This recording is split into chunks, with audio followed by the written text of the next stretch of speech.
সুপ্রিয় শিক্ষার্থী, আসসালামু আলাইকুম। Shimul memorial north south school and কলেজে সকল শিক্ষার্থীকে স্বাগতম।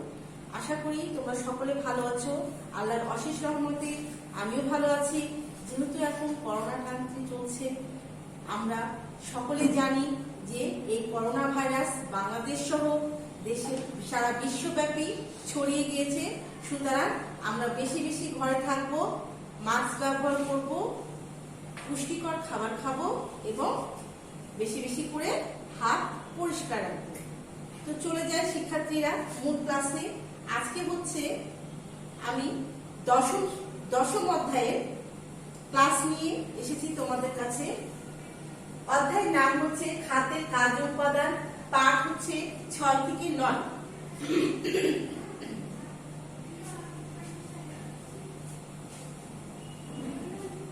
উপস্থাপনায় আছি আমি আফরোজা বেগম রায়না, সহকারী শিক্ষক, গার্হস্থ্য বিজ্ঞান।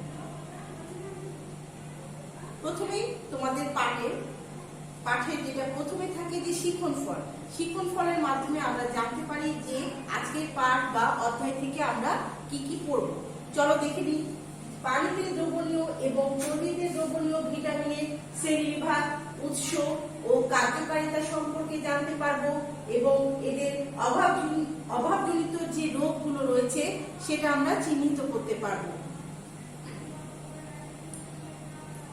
দেখো, আলোচ্য বিষয় আমি এখানে তুলে ধরেছি যে আমাদের মূল যে আলোচ্য বিষয় সেটা কি কি হতে পারে সেটা আমি তুলে ধরেছি।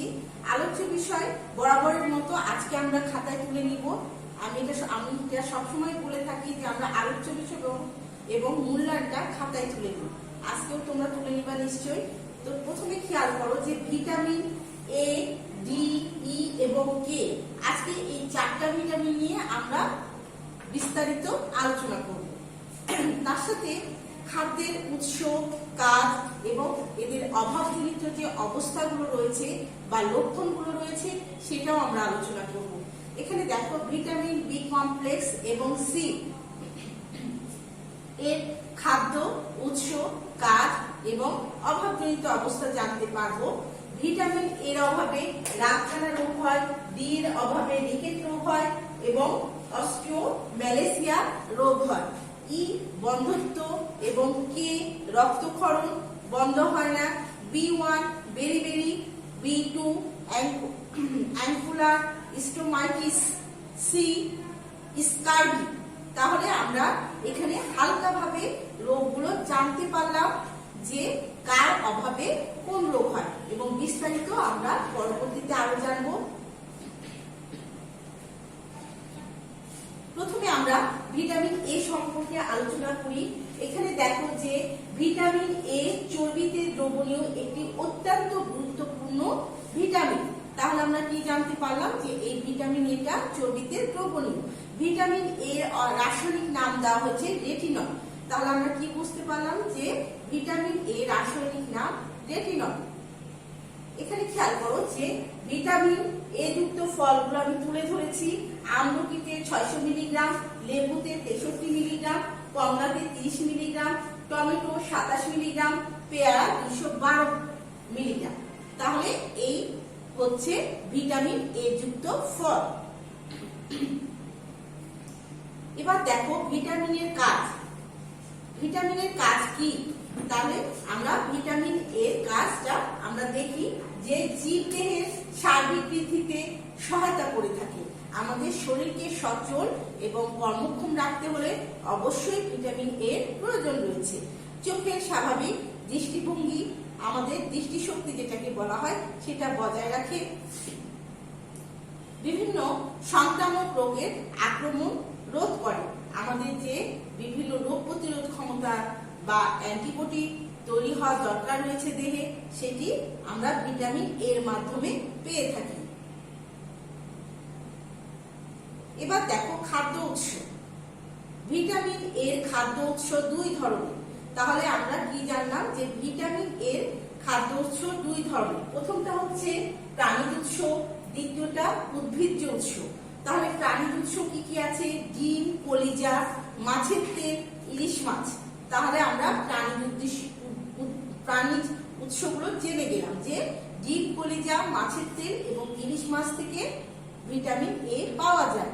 এবার উদ্ভিজ্জ উৎস দেখো, সবুজ ও রঙিন শাকসবজি, হলুদ ফলমূল, মিষ্টি কুমড়া, গাজর, এই ফলগুলোর সাথে আমরা এবং এই শাকসবজিগুলোর সাথে আমরা সকলেই পরিচিত রয়েছি। সুতরাং এগুলো আমাদের খুবই পরিচিত উদ্ভিজ্জ উৎস। এবার দেখো অভাবজনিত লক্ষণ। এই ভিটামিন এর অভাবে কি কি রোগ হতে পারে বা কি সমস্যা হতে পারে সেটা তুলে ধরা হয়েছে স্লাইডে।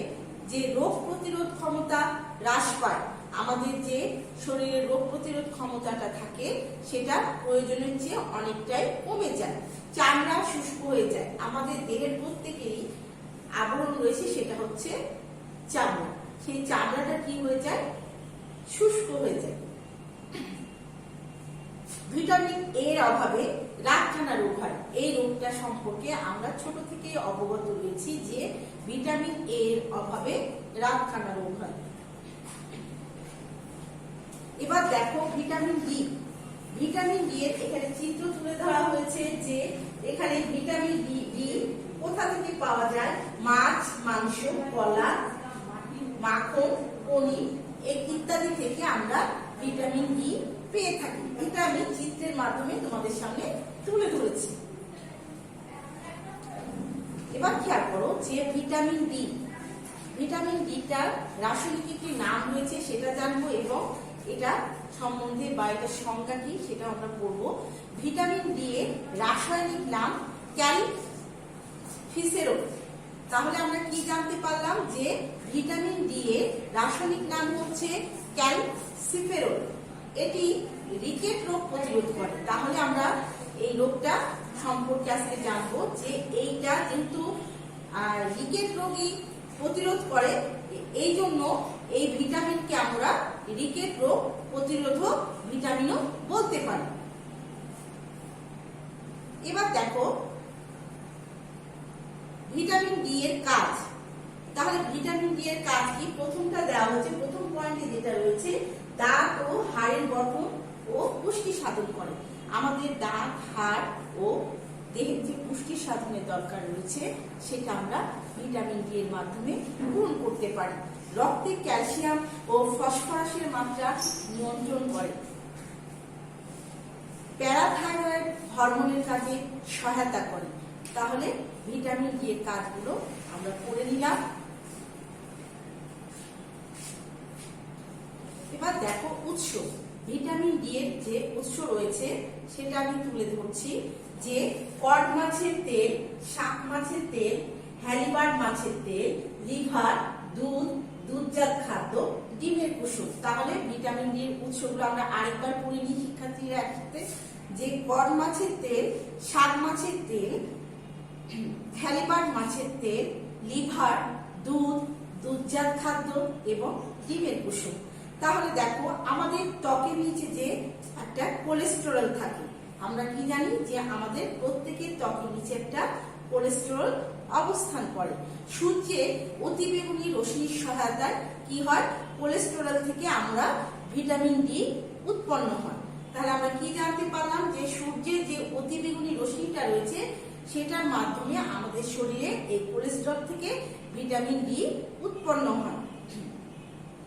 এবার দেখো যে ভিটামিন ডি এর অভাবজনিত রোগগুলো আমি তুলে ধরেছি যে শিশুদের ক্ষেত্রে যেটা হয় যে এই রিকেট রোগটা বেশি দেখা যায়। শিশুদের ক্ষেত্রে রিকেট রোগটা বেশি দেখা যায়।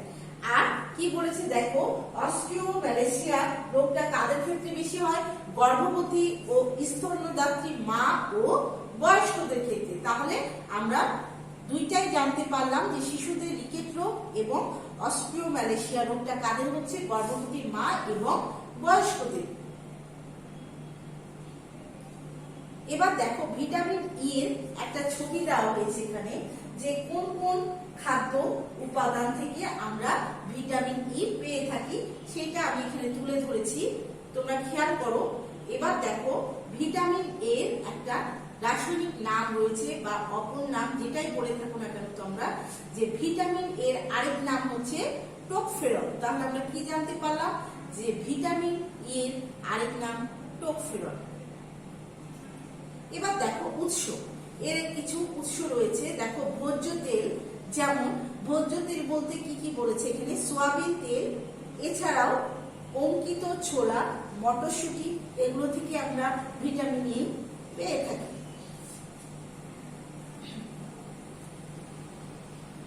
এবার দেখো ভিটামিন ই এর কাজ এবং এর অভাবজনিত অবস্থা, এর কাজ কি এবং এর অভাবে কি কি সমস্যা হতে পারে সেটা আমি তুলে ধরেছি। প্রথমে দেওয়া আছে যে চোখে ছানি পড়া রোধ করে।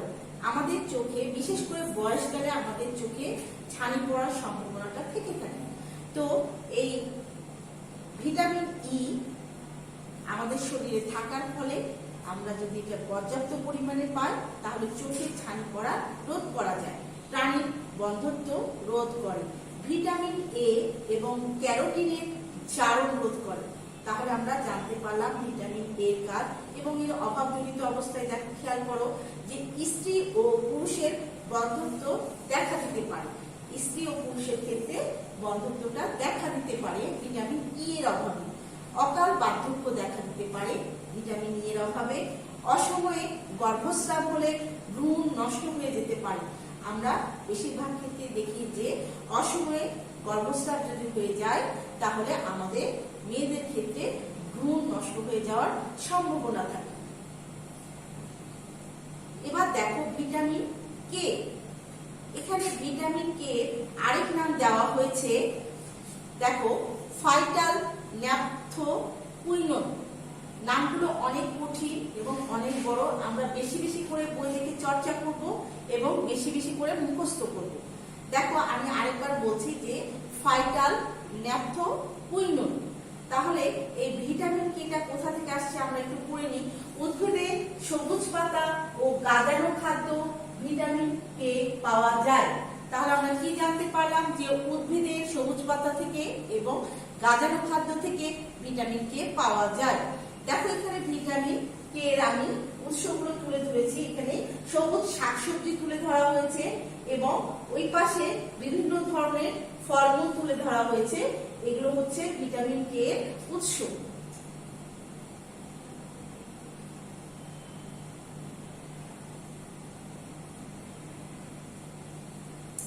এবার দেখো যে ভিটামিন কে এর কাজ। ভিটামিন কে এর প্রধান কাজ যেটা হচ্ছে রক্ত জমাট বাঁধতে সাহায্য করে। আমাদের শরীরে যে রক্তটা প্রবাহিত হয় সেটা সঠিকভাবে জমাট বাঁধতে ভিটামিন কে গুরুত্বপূর্ণ ভূমিকা পালন করে। পিত্তের স্বাভাবিক প্রবাহ নিয়ন্ত্রণে ভিটামিন কে এর ভূমিকা রয়েছে। পিত্তের যে আমাদের স্বাভাবিক একটা চলমান প্রবাহ রয়েছে সেটা নিয়ন্ত্রণ করতে ভিটামিন কে আমাদেরকে সাহায্য করে। এবার দেখো ভিটামিন কে এর অভাবজনিত অবস্থা। পিত্ত নিঃসরণ ব্যাহত হয়। আমাদের যে পিত্ত নিঃসরণ হয় সেটা কি হয়, ব্যাহত হয়। রক্তক্ষরণ সহজে বন্ধ হয় না।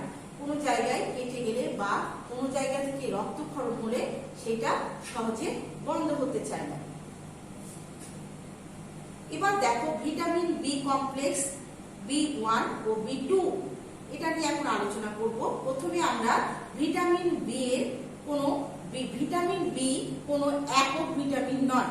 তাহলে আমরা কি জানতে পারলাম যে ভিটামিন বিটা হচ্ছে কোনো একক ভিটামিন নিয়ে গঠিত না। তাই 15টা ভিটামিন নিয়ে কি হচ্ছে, আমাদের এই ভিটামিন বি কমপ্লেক্সটা তৈরি হচ্ছে। তাহলে আমরা কি বলবো যে প্রায় 15 ভিটামিনকে একসাথে ভিটামিন বি কমপ্লেক্স বলা হয়। এবার দেখো ভিটামিন বি1 এ কি আছে।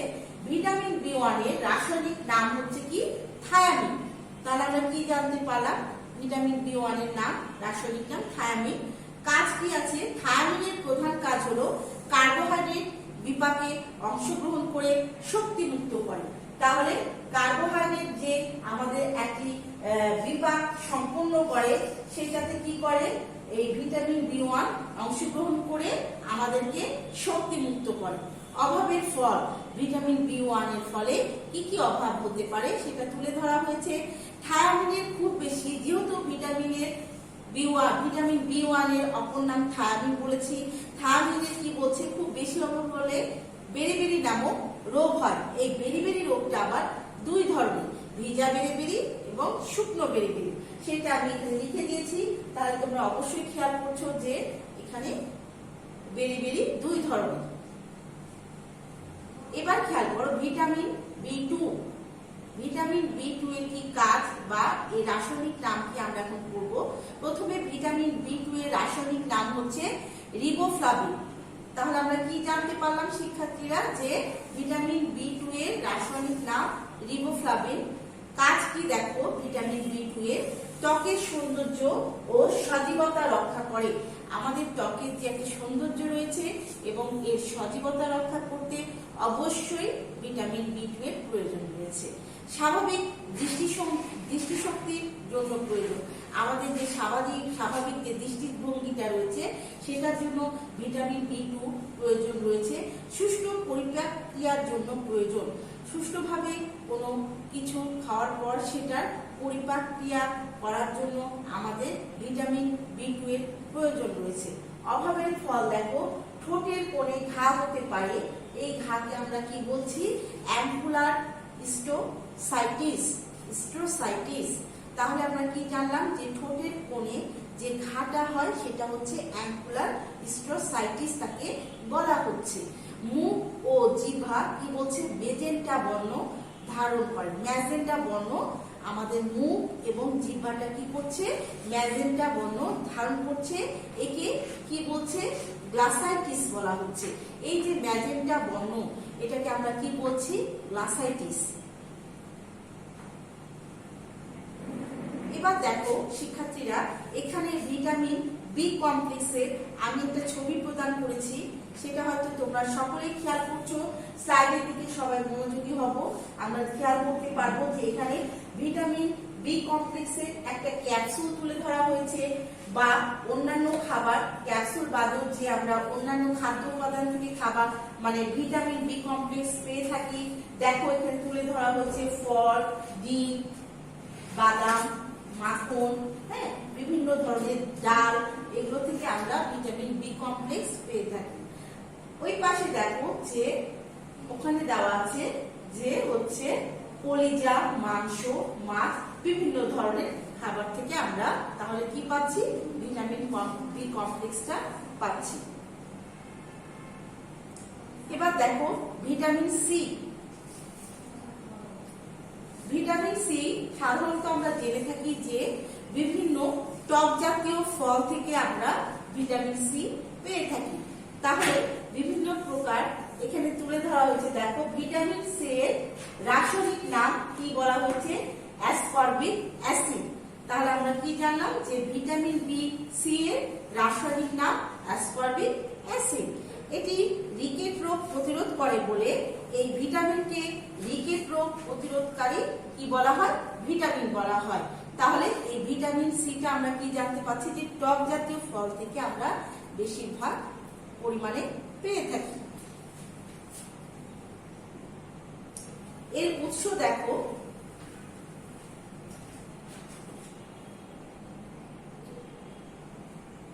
ভিটামিন সি এর কাজ। ভিটামিন সি এর কাজ এবং অভাবজনিত লক্ষণ। তার আগে আমি বলে নিই যে আমরা এই যে বিভিন্ন ফলগুলো দেখতে পাচ্ছি, এটাই হচ্ছে ভিটামিন সি এর উৎস। যেটা আমি বলতে চাচ্ছিলাম একটু আগে, যে ভিটামিন সি এর টক জাতীয় ফল এবং এগুলো ছাড়াও বিভিন্ন ধরনের ফল থেকে আমরা ভিটামিন সি পেয়ে থাকি। এবার দেখো এর কাজ কি, ভিটামিন সি এর কাজটা আমি তুলে ধরেছি এবং এর অভাবজনিত লক্ষণ। প্রথমে দেওয়া আছে ভিটামিন সি এর কাজ, রোগ প্রতিরোধ ক্ষমতা কি করে, বৃদ্ধি করে আমাদেরকে সাহায্য করে। এখানে বলা হয়েছে যে রোগ প্রতিরোধ ক্ষমতা বৃদ্ধি বজায় রাখে, যেটাকে আমি একটু আগে বললাম। রক্তে লোহিত কণিকা গঠনে সাহায্য করে। রক্তের যে স্বাভাবিক লোহিত কণিকা রয়েছে সেটা আমাদের গঠন করার জন্য ভিটামিন সি গুরুত্বপূর্ণ ভূমিকা পালন করে। ক্ষত স্থান শুকাতে সাহায্য করে। যে কোনো জায়গা কেটে যাওয়ার পরে সেই জায়গাটা দ্রুত শুকাতে আমাদেরকে ভিটামিন সি ব্যাপকভাবে সহায়তা করে থাকে। তারপরে দেখো, অভাবজনিত লক্ষণ। ভিটামিন সি এর অভাবে স্কার্ভি রোগ হয়। আমরা অনেকেই জানি এবং ছোটবেলা থেকে পড়ে আসছি যে ভিটামিন সি এর অভাবে স্কার্ভি রোগ হয়, দাঁতের মাড়ি ফুলে যায়, দাঁত পড়ে যায়, অ্যানিমিয়া দেখা দেয়।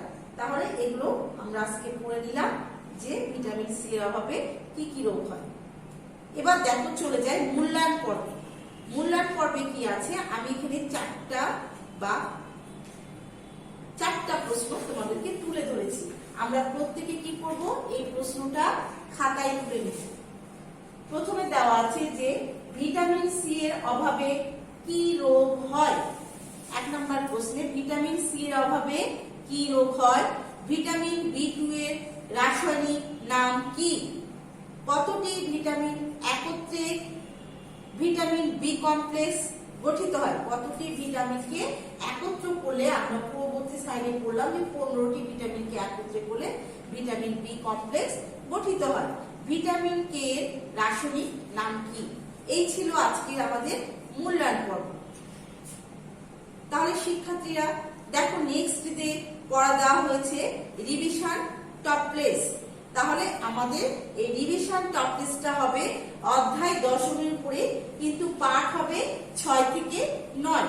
এই পাঠটা আমরা বাসায় ভালোভাবে চর্চা করব, বেশি বেশি করে পড়াশোনা করব এবং যেহেতু এখন করোনাকালীন সময়, সেহেতু আমরা নিজেকে সুস্থ রাখার চেষ্টা করব, বেশি বেশি পুষ্টিকর খাবার খাবো এবং বেশি বেশি করে হাত ধুব। তো পরবর্তী ক্লাসে আমন্ত্রণ জানিয়ে এখানেই শেষ করছি।